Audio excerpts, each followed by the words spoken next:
اسرائیل کا ایک شہر صفحہ ہستی سے ہی مٹ چکا، 16,000 شہری گھر چھوڑ چکے، باقی 10,000 10 روز بھی رکے تو صرف 10 ہی بچیں گے۔ شہری کہتے ہیں حزب اللہ جیت گئی، ہر سیکنڈ پر بارود برس رہا ہے، میں اپنی کمسن بیٹیاں لے کر کہاں جاؤں، بوڑھے اور معذور کیسے 10 سیکنڈ میں شیلٹر میں جائیں۔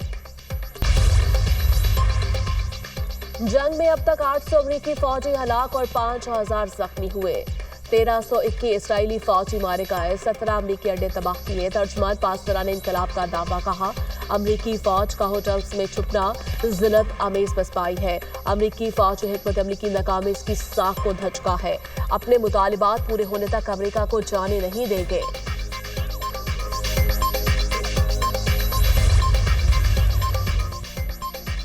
امریکہ اور اسرائیل کی ایران میں بمباری، بندر عباس کے قریبی علاقے میں رہائشی عمارت تباہ، مشہد اور پیر جنگ میں بھی دھماکے، شیراز میں 2 بچے شہید، ایران میں شہداء کی تعداد 2,000 کے قریب پہنچ گئی۔ تہران میں پاکستانی سفارت خانے اور سفیر کے گھر کے قریب بمباری، پاکستانی سفارت خانہ اور سفیر کی رہائش گاہ محفوظ رہی۔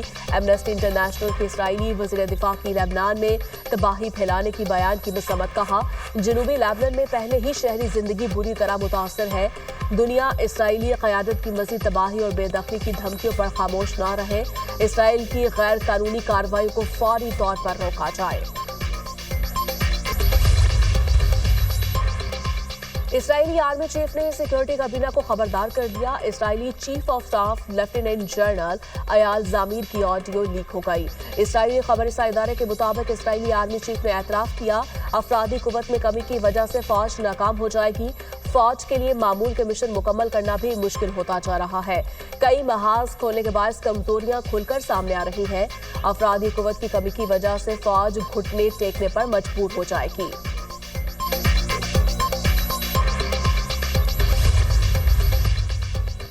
یورپی یونین کا روس پر ایران کی مدد کا الزام، یورپی یونین کی خارجہ پالیسی سربراہ کایا کلاس کا کہنا ہے یوکرین اور ایران جنگ آپس میں جڑی ہوئی ہے، ماسکو کی جانب سے ایران کو ڈرون اور انٹیلیجنس معلومات فراہم کی جا رہی ہے، روس کی شراکت داری تہران کو مزید خطرناک بنا رہی ہے، روس امریکی افواج کو نشانہ بنانے میں ایران کو مدد فراہم کر رہا ہے، اگر امریکہ مشرق وسطی میں جنگ روکنا چاہتا ہے تو روس کو روکنا ضروری ہوگا۔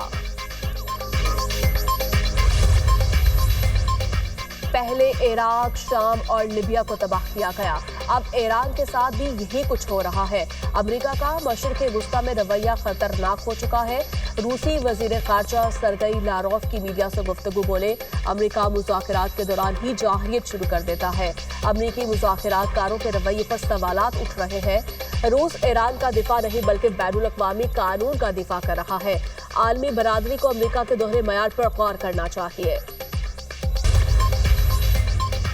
آبلہ ہرمز کی بندش کے معاشی اثرات دنیا بھر میں محسوس ہو رہے ہیں، جرمن وزیر خارجہ نے کہا کہ آبلہ ہرمز کی بندش کے عالمی معیشت پر طویل المدتی نتائج سامنے آ سکتے ہیں، خطے میں مزید عدم استحکام کو روکنا ضروری ہے، نیٹو اتحادیوں خصوصاً امریکہ کے ساتھ مشترکہ موقف اپنانا اہم ہے، ہمارا مقصد تنازع کو جلد ختم کرنا ہے، ایران کو مستقبل میں کسی بھی خطرے کا باعث بننے سے روکنا ضروری ہے۔ عالمی منڈی میں خام تیل کی قیمتوں میں اتار چڑھاؤ، امریکی خام تیل کی قیمت $93.70 فی بیرل ہو گئی، برطانوی خام تیل کی قیمت میں معمولی کمی، نئی قیمت $107.34 فی بیرل ہو گئی۔ ایران نے ریڈ لائن عبور کر لی، خلیج تعاون کونسل کا تہران سے حملے فوری روکنے کا مطالبہ، سیکریٹری جنرل خلیج تعاون کونسل جاسم محمد البداوی نے کہا ایران کے حملے تعلقات میں تبدیلی کا سبب بنے، ایرانی جان بوجھ کر GCC ممالک پر براہ راست حملے کر رہا ہے، میزائل اور ڈرون حملوں سے شہری اہداف کو نقصان ہوا، کئی افراد جاں بحق ہوئے، شہریوں پر حملے عالمی قوانین کی خلاف ورزی ہے، GCC کو اپنے دفاع کا مکمل حق حاصل ہے۔ پاکستان میں سعودی سفیر نواف بن سعید المالکی نے کہا سعودی عرب اور دیگر خلیجی ممالک پر ایرانی حملے تشویشناک ہیں، حملے خود مختار ریاستوں کے خلاف بلا جواز جارحیت ہے، رہائشی علاقوں، ہوائی اڈوں، شہری تنصیبات کو نشانہ بنایا گیا، حملے بین الاقوامی قوانین کی کھلی خلاف ورزی ہے، ایرانی حملوں کے خطرات عالمی معاشی شارگ آبنائے ہرمز تک پھیل چکے ہیں۔ یہ تنازع اب علاقائی نہیں بلکہ عالمی بن چکا ہے۔ سعودی سفیر نے پاکستان کی امن کی کوششوں کو سراہا، کہا علاقائی استحکام کے لیے کی جانے والی کوششوں کو قدر کی نگاہ سے دیکھتے ہیں۔ امریکہ اسرائیل کی ایران سے جنگ کے دوران معاشی استحکام اور توانائی بحران کا چیلنج۔ علاقائی چیلنجز کے پیش نظر قومی اتفاق رائے کو برقرار رکھنے پر زور۔ صدر مملکت کی زیر صدارت اعلیٰ سطح کا مشاورتی اجلاس، وزیراعظم شہباز شریف اور فیلڈ مارشل سید عاصم منیر کی شرکت۔ پیٹرولیم مصنوعات کی فراہمی میں ممکنہ رکاوٹوں اور بڑھتی قیمتوں کے تناظر میں ملکی معاشی اور توانائی صورتحال کا جائزہ۔ خطے کی سیکیورٹی صورتحال پر غور، وزیر خزانہ محمد اورنگزیب اور وزیر پیٹرولیم علی پرویز مالک کی بریفنگ۔ پیٹرولیم مصنوعات کی قیمتوں کو مستحکم رکھنے کے اقدامات پر روشنی ڈالی۔ کفایت شعار اقدامات کے ذریعے مالی نظم و ضبط برقرار رکھنے سے متعلق جاری اقدامات پر غور کیا گیا۔ وسیع تر علاقائی صورتحال پر بھی غور، سیکیورٹی، معاشی امکانات اور غذائی تحفظ پر ممکنہ اثرات کا جائزہ۔ مربوط قومی حکمت عملی اپنانے پر زور دیا گیا۔ پالیسی فیصلوں میں استحکام کو ترجیح اور عوامی مفادات کا تحفظ یقینی بنانے پر بھی زور۔ صدر مملکت سے وزیراعظم کی ملاقات، خطے کی بدلتی صورتحال اور ثالثی کے معاملات پر بات چیت۔ ملکی سلامتی، قومی، معاشی اور سیاسی صورتحال پر بھی مشاورت کی گئی۔ بھارتی وزیر خارجہ جے شنکر کے پاکستان مخالف غیر مہذب بیان پر بھارت اور دنیا بھر میں تنقید جاری۔ سفارتی زبان اور پالیسی پر سوالات اٹھ رہے ہیں۔ صحافی نے ایکس پر بیان میں کہا جے شنکر کو ذمہ دارانہ طرز گفتگو کا مظاہرہ کرنا چاہیے تھا، محتاط انداز اختیار کرنا چاہیے تاکہ کشیدگی میں مزید اضافہ نہ ہو۔ بھارتی صحافی رنا ایوب نے کہا ضروری ہے خارجہ پالیسی کے فیصلے کو یکساں معیار پر پرکھا جائے اور انہیں سیاسی رنگ دینے سے گریز کیا جائے۔ سوہانسی حیدر اور ڈاکٹر برہما چلانی نے بھی جے شنکر کے بیان کو غیر مہذب قرار دیا۔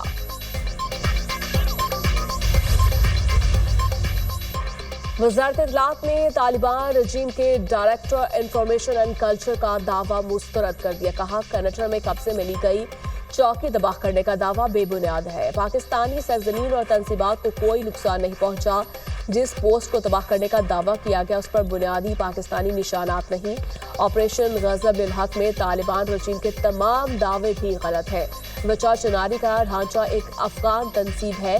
یہ پاکستانی پوسٹ نہیں۔ افغان طالبان رجیم کے دعووں کا مقصد جھوٹا اور گمراہ کن پروپیگنڈا کرنا ہے۔ سچ ہمیشہ جھوٹ پر غالب آتا ہے۔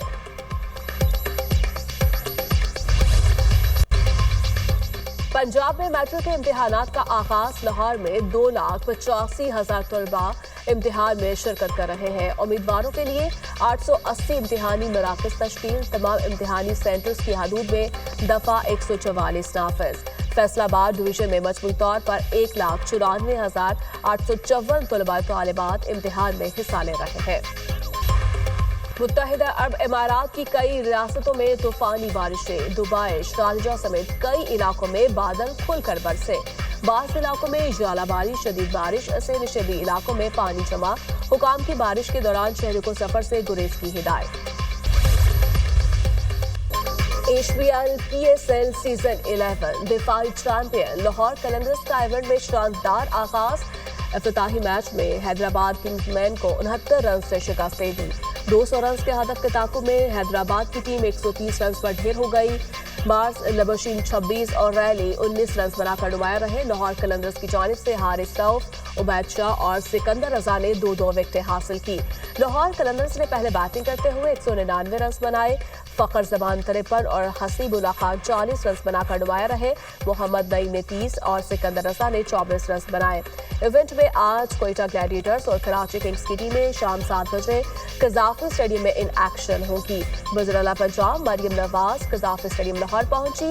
مریم نواز چیئرمین PCB محسن نقوی کے ہمراہ گراؤنڈ میں آئیں۔ مریم نواز سے دونوں ٹیموں کے کھلاڑیوں کا تعارف کروایا گیا۔ ایونٹ کی ٹرافی قومی کرکٹ ٹیم کے سابق کپتان اور PSL سیزن 11 کے برانڈ ایمبیسڈر وسیم اکرم لائے۔